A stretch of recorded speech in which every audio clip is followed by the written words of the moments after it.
حضرت ابو ہریرہ فرماتے ہیں رسول، یہ عشق رسول کی بات ہے، کمال دیکھیں۔ حضرت ابو ہریرہ فرماتے ہیں ما نفعنی مال احد قط باقا ابو بکر، ہائے ہائے عشق رسول یہ ہے۔ حضرت بکر صدیق سے حضور کہنے لگے اے ابو بکر مجھے آج تک کسی کے مال نے اتنا فائدہ نہیں دیا جتنا تیرے مال نے فائدہ دیا، مجھے اتنا کسی کے مال نے، ذرا اونچا بولیے، کسی کے مال نے جتنا کس کے مال نے فائدہ دیا، ذرا اونچا بولیے، صدیق کس کے، صدیق اکبر کے مال نے فائدہ دیا۔ میں ایک جملہ یہاں توجہ کے قابل کہوں گا، میرے جیسا کمزور ایمان بندہ بھی شک و شبے والا مال ہو تو نہیں کھاتا کہ بھائی اس بندے کے مال میں کوئی چھوڑا چکر ہے، پتہ نہیں اس کا مال پاکیزہ ہے کہ بھی، شک و شبے میں ہو جائے تو کمزور سا ایمان جو پھر بھی کہیں نہ کہیں گندگی میں ملوث ہو جاتے ہیں، ہم کمزوریاں ہیں ہمارے، ہم اس ایمان کے درجے پہ نہیں ہیں۔ اور کائنات کا وہ سب سے پاکیزہ ترین جسم جہاں حرام کی امیزش یا گندگی کی امیزش کا سوچ بھی نہیں سکتے، وہ فرما رہے ہیں ابو بکر جتنا تیرا مال مجھے نفع دے گیا اتنا تو کسی نے نہیں دیا، مطلب حضور ہمیشہ ابو بکر کا مال ہی استعمال کرتے۔ تو بتائیں ابو بکر کے مال کی ستھرائی تو حضور خود بیان کر گئے۔ ابو بکر کے مال میں اگر ذرا سی بھی گندگی ہوتی وہ دوسروں کے مال غصب کرتا، چھینتا، کسی سے غصب کرتا، جو آج بڑے بڑے قصے اور کہانیاں بنائی جاتی ہیں کہ فلاں کا مال نہیں کھا لیا بکر، حضور نے ساری زندگی ابو بکر کا مال کھایا، دین کے لیے استعمال کیا، اور سرکار دو عالم نے پھر خالی استعمال نہیں کیا، فرمایا مجھے تو اتنا نفع دیا۔ پتہ ہے ابو بکر صدیق نے آگے کیا جواب دیا؟ ابو بکر صدیق کہنے لگے بقا ابو بکر، حضرت ابو بکر صدیق رو پڑے، آپ کی وہاں پہ بقا نکل گئی، بکا یعنی روئے، زور سے روئے اور کہنے لگے انا و مالی الا لک یا رسول اللہ، فرمایا یا رسول اللہ آپ کہتے ہیں کہ تیرے مال نے، فرمایا میں بھی تمہارا ہوں، میرا سارا مال بھی یا رسول اللہ تمہارا ہے، فرمایا میرا ہے کیا یا رسول اللہ، یہ جواب ہے حضور، فرمایا میرا ہے کیا یا رسول اللہ، ہے تو سب تمہارا ہی،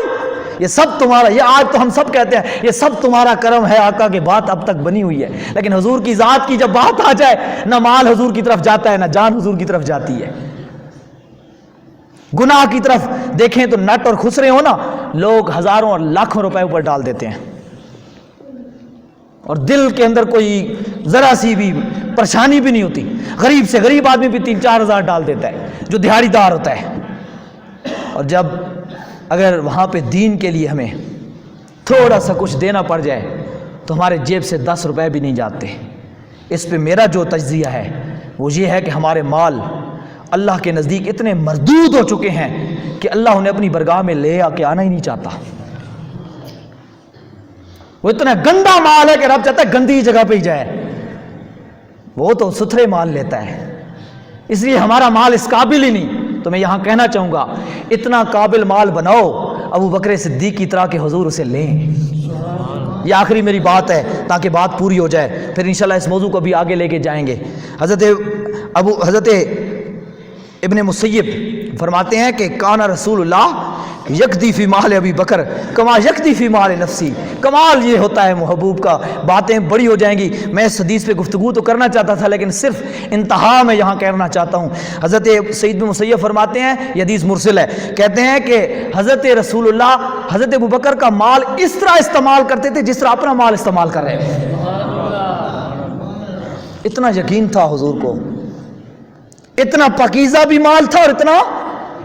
میرا مال پڑا ہو، بھائی کوئی بندہ آ کے کہے، میں آکسا ہوں بھائی یار پوچھتا صحیح کم از کم،